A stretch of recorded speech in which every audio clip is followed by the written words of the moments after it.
All right, time to head for the kitchen now with Patrick Evans Hilton this morning. Thanks for coming on the Hampton Roads Show. Thank you, my pleasure. Lots of folks know him because he's the executive editor of Virginia Wine Lover magazine and the food editor for Hampton Roads magazine. You've been on Martha Stewart show. Yeah. I'm going to hope that you have more fun today. Oh, I already am. I don't mind challenging myself a little bit.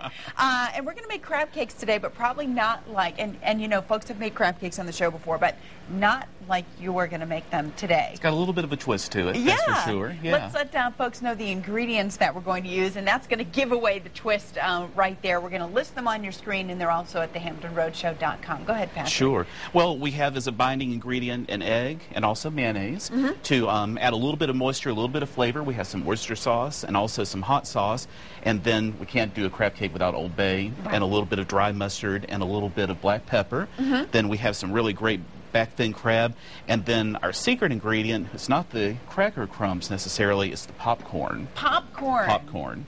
Popcorn. That's it. Yeah. I almost didn't believe you, but you've written a whole book about the things that you can make with popcorn besides just having it just the way it comes. Well, popcorn's wonderful because it has a neutral flavor, and then it also is very nutritious for you before you put on all the butter and everything. So it keeps it kind of a light texture, you said, for the crab cake, but I mean, how do you find it to work with? Because isn't like the kernel part kind of Some popcorns have hulls in it. You know, you can shop around. I've found a couple of different brands. The guy that wears the bow tie is probably my favorite type that has the least amount of hulls and everything with it. But you chop it up real fine, and it works. Yeah. How did you discover that you could cook with popcorn? Well, popcorn, like I said, is one of those great things that's just a blank canvas.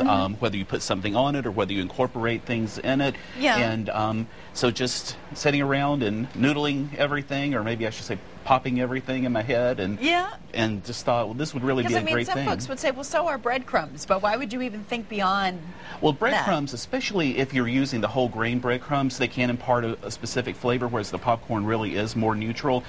So you're getting that enrichment, you're getting that fiber and everything, and it's still remaining more true to the taste of the crab cake.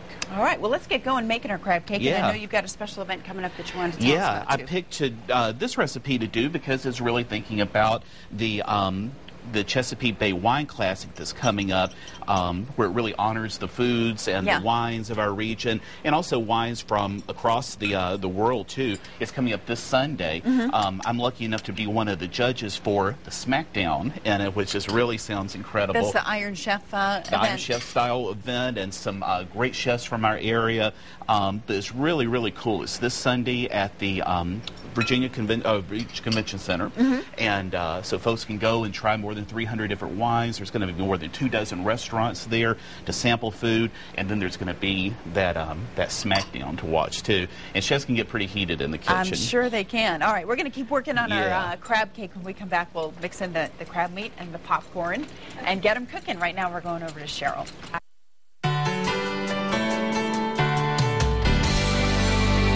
All right, we're back in the kitchen with Patrick Evans Hilton this morning, the executive editor of Virginia Wine Lover magazine, the senior wine and food editor for Hampton Roads magazine, and the author of the book Popcorn. And this morning we're using popcorn to make our crab cakes. Exactly, and it's all kind of thinking ahead about the Chesapeake Bay Wine Classic. We're going to pair with some good Virginia wines, and so Now, you used this little ice cream scooper to make just about the right size cake, and all the ingredients that we listed at the top of our show here are now mixed in here, including the popcorn. Is this all right? That's right. Everything, that's perfect.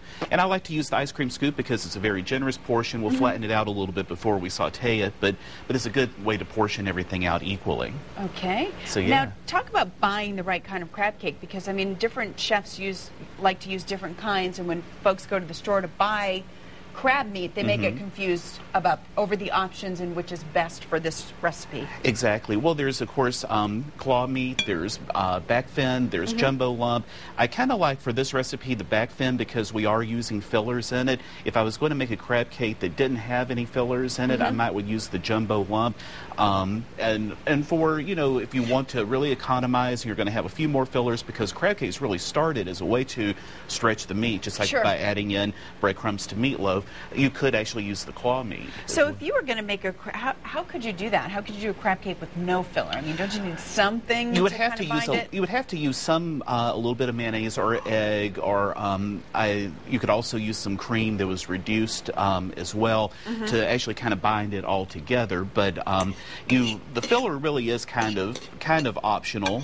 Sometimes I like it, sometimes I don't. I do like it in this case because it really is flavorful, and let's face it, it's just really kind of an upscale version of crab Norfolk without the filler. All right, we've got about 30 seconds, so let's get a couple of these in the pan. How do I do here? Oh, it's beautiful, absolutely beautiful. And I'm heating just some regular canola oil because I don't really want to impart any other flavor.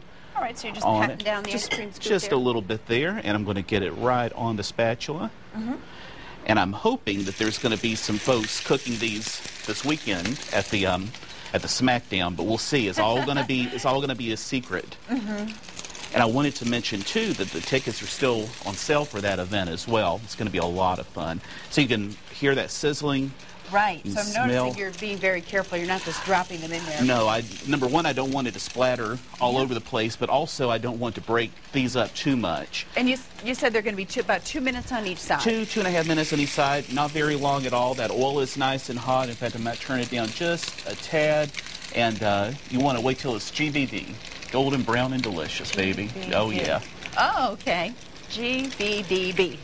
Yeah. All right, golden brown and delicious, baby. All right. Exactly. We'll come back and check on these in just a little bit. About 4 minutes from now, they should be done. Perfect. All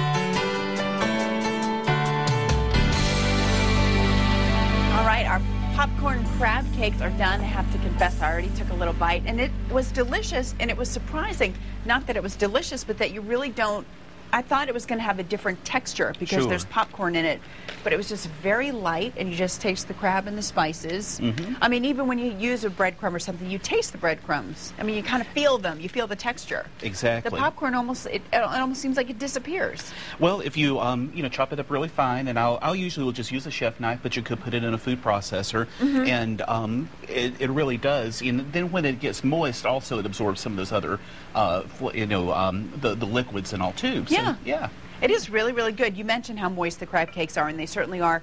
But if you did want to put a sauce on it, you had a great idea for something that's pretty healthy, too. Exactly. What I like to do, I love Greek yogurt. And so I'll take Greek yogurt, and it's usually a ratio of about 2 to 1, Greek yogurt, and then just your favorite cocktail sauce. Or you could even use, like, if you wanted something Asian-inspired, like a ginger dressing, and whip it up, and just drizzle right on top. And that's, that's a no-fat. So, I mean, that's a lot better than sour cream, but you're going to get the same tang. Exactly. Out of the yogurt. And also it's just adds a little bit more nutrition, too.